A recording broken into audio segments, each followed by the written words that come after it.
Welcome everyone. My name is Aaron Nogan. I'm a sales and technology manager with Daily Thermetrics, and I'm very excited to be here participating in REFCOM's May 2021 virtual conference. Now, I know that many of you will already be familiar with our company, but just in case there's anyone tuning in today who's learning about us for the very first time, I'd like to share a few brief introductory remarks just to get everyone on the same page. Then we'll launch into the more technical and educational material for our time together today.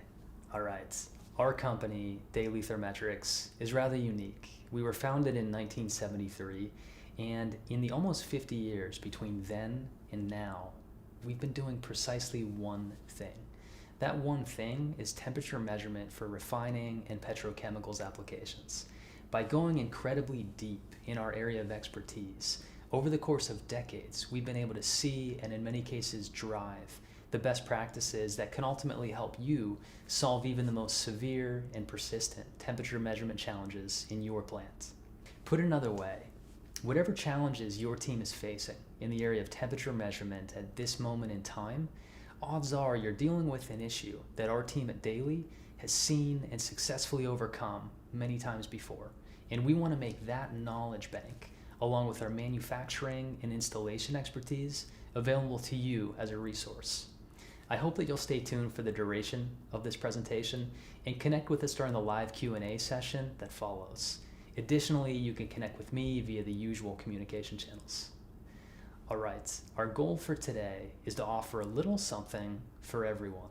We'll be allocating time to each of three process units: the DCU, the FCCU, and the SRU.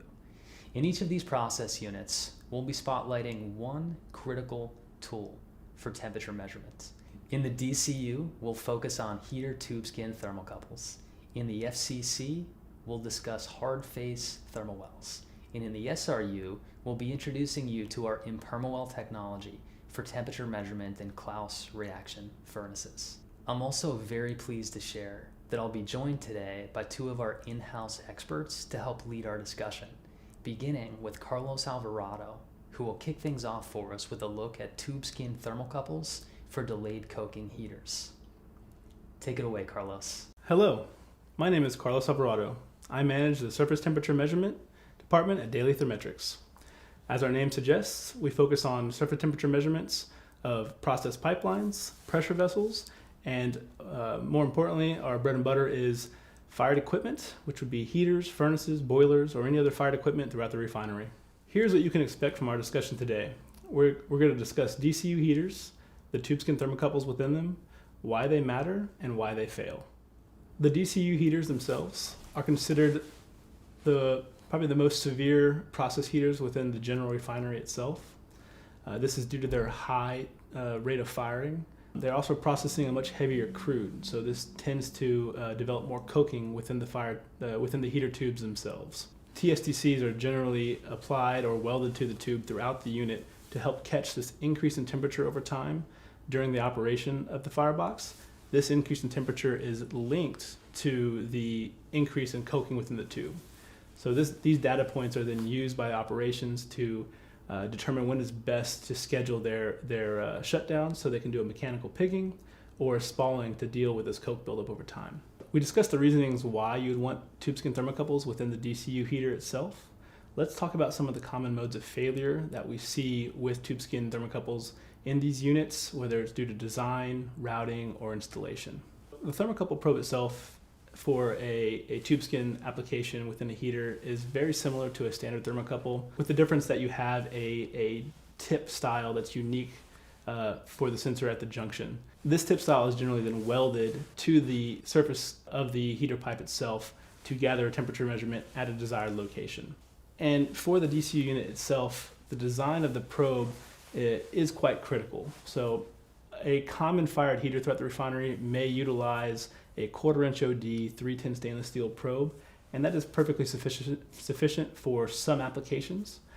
Due to the high firing temperature and the high cycle rate of the DCU unit, it is recommended to increase that diameter of the probe and the alloy chosen for the probe so it can better withstand that environment. Generally, we would recommend you moving to a 3/8 inch OD thermocouple probe. That's going to have a larger sheath wall thickness. It's going to have larger internal wires, We'd also recommend moving to a higher alloy, something like Hastel AX, Pyrosil D, even HR 160s. These all have a much higher operating temperature than 310 itself and a much higher strength than the 310 stainless steel at these elevated temperatures. In addition to the OD and metallurgy choice for the thermocouple probe, another key factor in the design is the expansion that the probe has to withstand, especially during these high cycle rates where the heater will be going up to hot temperature and cooling quite frequently. The thermocouple probe is going to experience a lot of movement as those internal pipes grow and shrink with that increase and decrease in temperature. And so accounting for the expansion design that will fit in the space allowed, as well as account for the expansion direction that you're working with within the heater, is crucial to the survivability of this probe. Another mode of failure that we commonly see is improper routing. This primarily has to do with the entry location position in relation to the sensing location or the desired sensing location on the heater tube itself. Often heater manufacturers place a certain number of entry locations during the manufacturing process of the heater, and they may be placed in non-ideal locations, often lower by the grade level or at accessible man decks for ease of operations or maintenance on the thermocouple head itself, when the interior sensing location might be further into the heater or further down the tube away from that entry location. Ideally, you'd want that entry location to either A, be as close as possible to your sensing location, so you minimize that distance that you have to jump from the inner wall to the pipe, or you put that entry location in line with the pipe so the thermocouple probe can make contact with the pipe during its long run into the heater. The pipe will act as a heat sink, ensuring a longer reliability of that probe during operation. One of the other things we can do, which kind of ties into design as well, is applying some kind of high temperature ceramic sleeving over the portions of the probe that come in from the heater wall and are exposed to the flue gas temperature before they make contact with the pipe. This is primarily to protect against flame impingement. If you have an older firebox or older heater that is particularly prone to poor firing on the burners, they're just older burners, they're dirty, they're not firing perfectly efficiently or against the wall, you could have flame impingement issues. In scenarios where flame impingement is going to be an issue, you can apply high temperature ceramic sleeving over those areas of the thermocouple probe that might be exposed to that flame impingement. This will help increase the reliability of that service life for the probe itself. So we talked a little bit about design and routing. Let's talk about the other common mode of failure that we see. That mode is improper installation. You can have the best design, best metallurgy alloy chosen, the large OD. You can have the entry location in the proper in the right spot to minimize the long runs throughout the heater. But if the thermocouple probe itself is installed improperly, all that design work and prep work ahead of time is lost. We have many instances where the proper entry location is chosen, the proper metallurgies are chosen, and the probes still fail prematurely. We'll have customers ask us, can you do a survey? What happened here? And when we get into the heater, quite frequently we'll see that the thermocouple probe was just improperly installed. Quite often, the crew installing the thermocouple probes is just the hired contractors on site that are already there for the turnaround. They may be welders or pipe fitters who are used to dealing with much larger machinery, doing pipe welds, and they're not trained to deal with the small, kind of delicate nature of these heater tube skin thermocouples. Quite often, the thermocouple itself at the sensing tip, that piece that is welded to the pipe, we've seen many instances where that is welded upside down or on its side incorrectly, so it won't be gathering the temperature data accurately enough for proper use. In other scenarios, we've seen the expansion bins that are quite crucial to the reliability of the probe being manipulated or removed to increase length of the probe to meet a different desired location on the pipe. And other locations as well, if the probe has a very long run, for instance, in the DCU heaters themselves, most probes ideally would be in line with the pipe, running down the pipe at the 12 o'clock position, and then going to their desired sensing location. This requires a large amount of weld clips, which are small pieces of metal that secure that probe to the pipe at about 12 to 18 inch spacing along that pipe all the way to the heater exit. In many cases, we see that the contractors either don't want to make that many welds or they forget to weld the clips altogether, and the probe is not secured to the pipe properly, causing it to sag off to one side, thus reducing the reliability of that probe and leading to a premature failure. For these reasons, we recommend that whatever the tubeskin thermocouple manufacturer, that you utilize their field service department or installation crew if they have one to perform the installation. These teams would be far more versed in how to install and how to handle the thermocouples properly within the heater itself during a turnaround. So we touched on a few points here, from design to routing to installation practices for DCU heaters themselves. Let's just touch back on a few points that are specific to delayed coking heaters that are critical to a properly functioning probe. Most delayed coking heaters are double fired, and they have horizontal tubes running through the firebox itself. Because of this, it's not ideal to come in perpendicularly to the heater tube in line with the sensing location on the outer wall. This will result in you inevitably having to jump over a flame path, given that it's double fired. Rather, you want that entry location to be in the end wall, in line with the pipes that require measurement, and then you would run down that pipe, again using that pipe as a heat sink to cool that probe as best as possible within the firebox. That aspect would help increase the reliability of the probe over time. And again, the design aspects, you want to use a larger OD thermocouple probe and a higher alloy to combat that high cycle rate and that high firing temperature within the DCU units that you normally see. And of course, where possible, utilize the installation crew from the thermocouple manufacturer themselves to ensure a proper and seamless installation of the thermocouple probes. All right, thank you very much, Carlos. We appreciate you leading us through that material. And before I move on to our next segment, I'd like to let everyone know that Carlos put together a very nice, comprehensive, yet easy to digest guide covering tubeskin thermocouple design and installation best practices.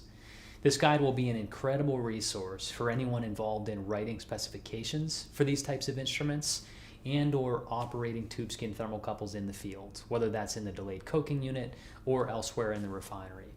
You can access that document along with a few other downloads by navigating to our Daily Thermetrics page here on the REFCOM platform, and I'd encourage you to do so after this presentation. What I'd like to do now is turn our attention away from the delayed coking unit and toward the fluid catalytic cracking unit. In this unit, as with any other at the refinery, there are several different types of temperature instruments that are installed here to help enable safe and efficient operation of the unit. In the FCC, you'll find surface temperature applications, multi-point systems, conventional sensor thermal well assemblies, you name it. But the one type of instrument that tends to cause more headaches than all the others combined is the set of thermal wells installed in and around the reactor itself. That includes the reactor, the regenerator, the overhead ducts, basically anywhere catalyst fines will be present and could possibly act as an abrasive agent. Now, before we go too deep here, it is very important to me that I don't leave anyone behind in this discussion. And in these sorts of venues, there are usually a few folks tuning in who may have something of a working understanding of thermal wells. Let's say you've heard the term before and you understand that they're related to temperature measurement in some way, but that understanding doesn't go much deeper than that. Well, for anyone here today who fits that description, a thermal well is a rather simple instrument.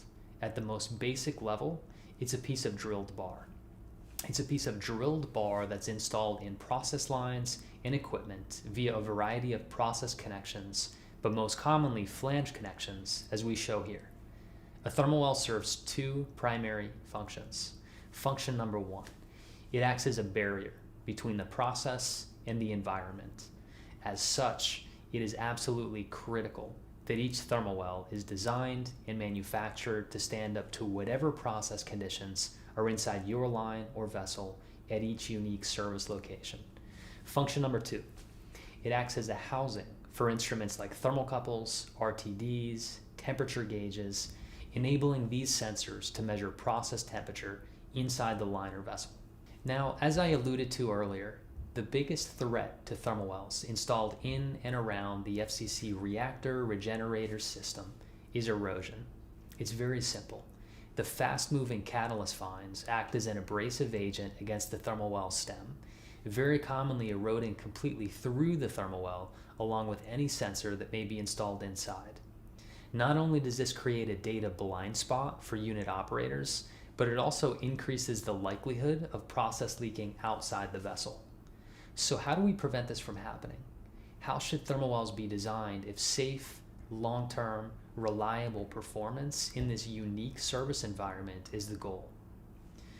Well, the most common way, and indeed a highly effective way to accomplish this, is to coat each thermal well in a material with high hardness properties.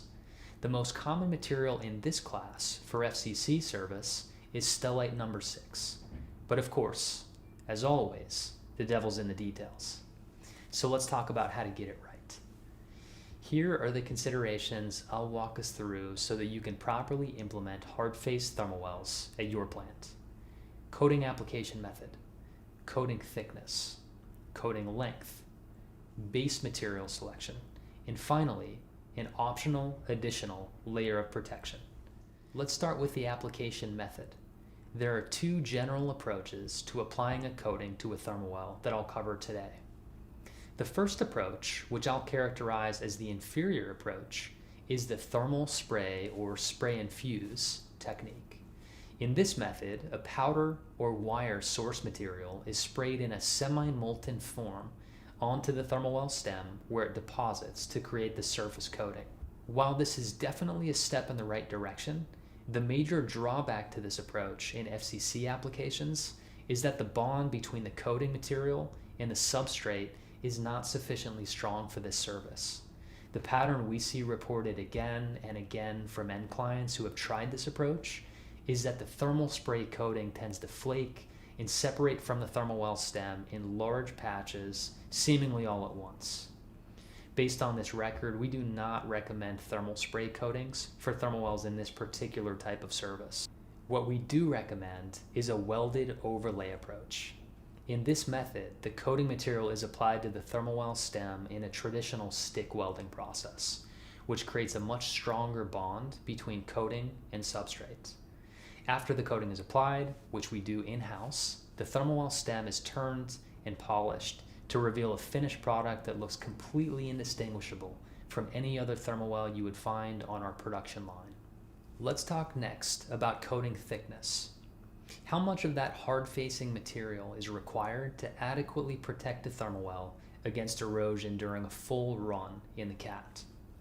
Well, the minimum coating thickness that we recommend for FCC service is 1/16 of an inch, but much better is 1/8 of an inch, and that is our standard recommendation for FCC service, a coating thickness of 1/8 inch.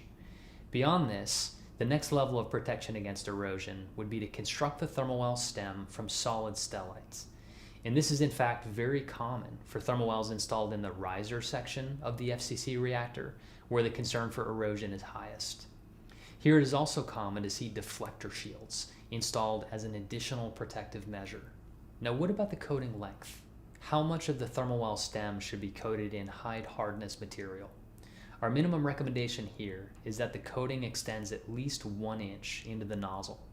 What that means is that all of the thermal well stem that is exposed directly to process is coated, plus 1 additional inch of thermal well stem recessed in the nozzle is also coated. Better still would be to coat the entire insertion length of the thermal well. Next, I'd like to share a quick note about base material selection.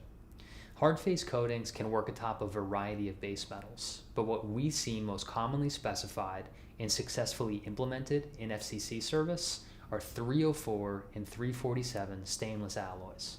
Of course, if you're curious about other base metal options, our team is always here to engage with you about your specific questions. Finally, I'd like to show you one additional tool that is available to safeguard against erosion-induced process leaks from FCC thermal well assemblies. As some of you will already know, a typical sensor configuration would feature a nipple union nipple connection or an armored cable extension, which ultimately terminates in an instrument head. If process leaks have been a problem at your plant, or if for any reason you're acutely concerned about leak potential at particular service locations, one thing you may consider is including a plug valve between the thermal well and the sensor termination. In the event of a leak, this valve can be closed to completely contain the process. This is an additional safeguard that many of our end clients value and choose to implement. And with that, our discussion around hard-faced thermal wells in the FCC is now complete.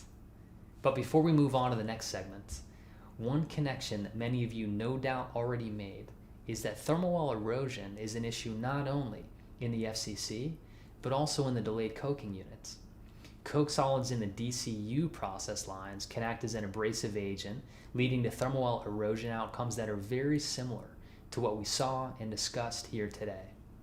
The good news is that all the fundamentals we discussed here about hard-faced coatings translate perfectly to thermal wells installed in erosive service in the DCU. And with that, I'd like to hand things over to my colleague Neil, who will be talking to us about a very unique temperature measurement application in the sulfur recovery units. Take it away, Neil. My name is Neil Singh, and I'm a production engineer at Daily Thermetrics. Today, I'm going to introduce you to our patented Impermawell technology. First, let's discuss the outline of today's discussion. First, we'll review the application and the goal of temperature sensing inside the sulfur recovery unit. Then, we'll discuss the particular design challenges associated with this application. We'll talk about other companies' proposed solutions to these problems, and then, of course, we'll detail our Impermawell solution to these issues. We should finish up today with a clear understanding of the problems associated with temperature sensing inside of a sulfur recovery unit and Daily's particular solution to these problems. We'll begin with an overview of the SRU and its anatomy. It's relatively simple. It's composed of a shell, typically made of carbon steel, and inside the shell is a lining made of refractory. The temperatures inside Klaus reactor can reach upwards of 2,500 degrees Fahrenheit, and at the shell surface, it can be around 650 degrees Fahrenheit.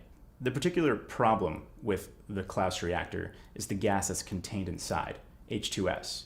It poses significant risk to all operators and the environment, and a containment loss would be a critical failure. Monitoring refractory health is critical to understand whether or not the refractory is damaged. This can lead to hot spots on the shell thickness and eventual containment loss. Monitoring at the interface between hot gases and the refractory face is critical to understand how the refractory is faring over time. Now that we understand the application of temperature measurement inside of a Klaus reactor, let's discuss the particular design challenges with this. Why isn't a typical thermal well used widely throughout the refinery not particularly suited for this process? The Klaus reactor has such high temperatures inside that even exotic alloys that are designed for high temperatures cannot come into contact with processed gas for extended periods of time. That's why Daily has moved to a ceramic to interface with processed gas. We'll detail the specifics of this later on, but as you know, this has a much higher temperature rating than most metallurgies. The compounding problem inside of an SRU is that at high temperatures, corrosive chemical reactions are accelerated by the temperature. This accelerated corrosion rate can corrode not only the protection tube, or thermowell, but it can also corrode the wiring inside the thermocouple. Process gas that gets wedged between the thermowell and the thermocouple can eventually degrade and corrode the TC wiring, and this can drift the measurement or render it useless. Historically, there have been two approaches to measuring temperatures in these applications. The first does away with any contact instrumentation whatsoever. This is called pyrometry. Pyrometers read thermal radiation emanating off of superheated gas or solids and compares it to known emissivity values. There's inherently less risk with this temperature measurement system, as there's no physical contact between the measurement device and the hot gases. Drawbacks to this system include specific temperature ranges required for the lens, as well as specific mounting configurations that are required on the outside of the reactor. Additionally, emissivity values, which are used to determine temperature, can fluctuate based on surface roughness and composition. Additionally, pyrometers are recommended to be used with thermocouples to maintain calibration and verify temperature measurements that may drift over time. The second approach to dealing with temperature measurement inside of Klaus reactors includes a nitrogen purge.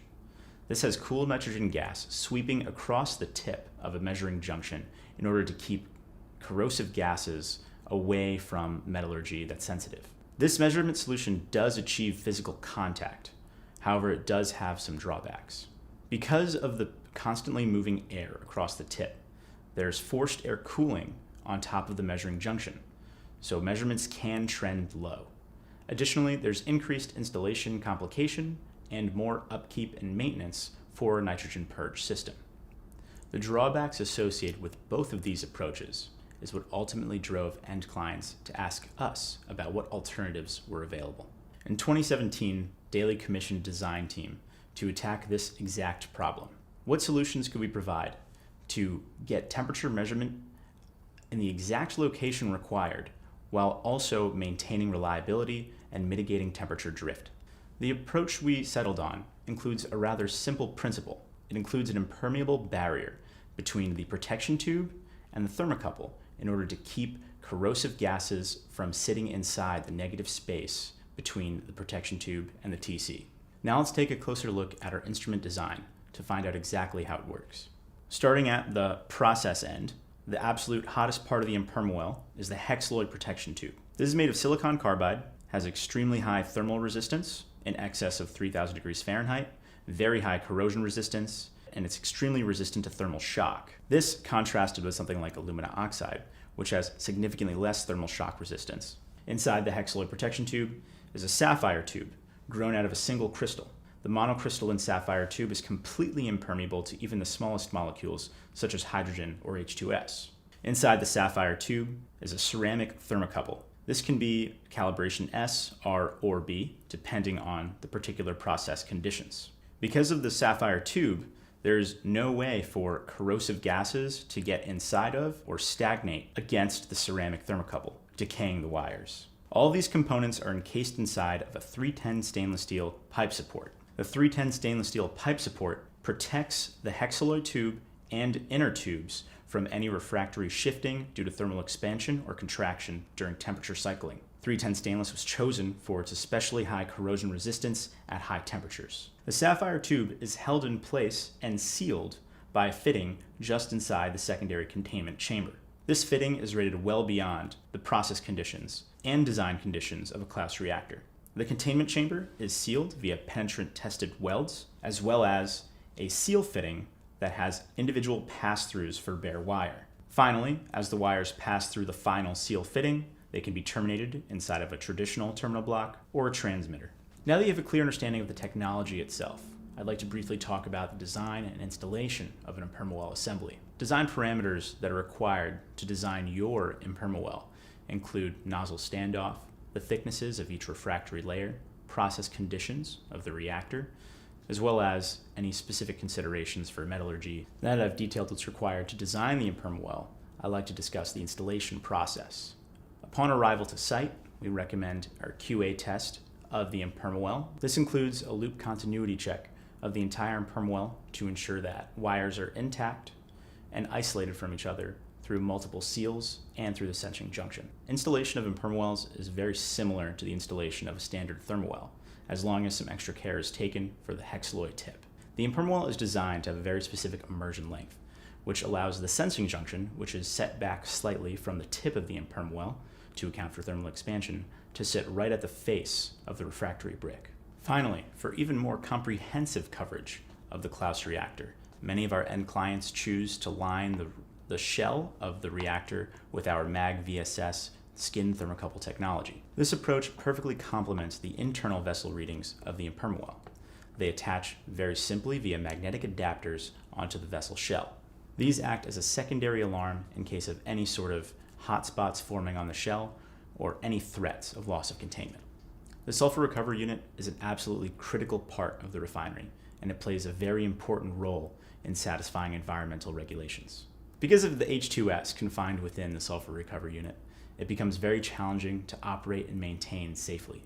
Accurate and reliable temperature sensing are absolutely critical to safe, productive runs of the SRU. The tools I've outlined today are designed to achieve exactly that. Thank you very much, Neil, for leading us through that material. And thank you to everyone who viewed our presentation today. We appreciate your time, we appreciate your attention, and we hope that you found your time to be well invested here with us today. If you have any questions, or if you'd like to share your own commentary and experience with us on any of the topics that we discussed today, I'd love to have you join our live Q&A, which immediately follows this program. Additionally, I'd like to make myself personally available to correspond with you on any topic that you may be interested in discussing further. Once again, My name is Aaron Nogan, and on behalf of all of us at Daily, I want to say thank you for choosing to spend your time with us today.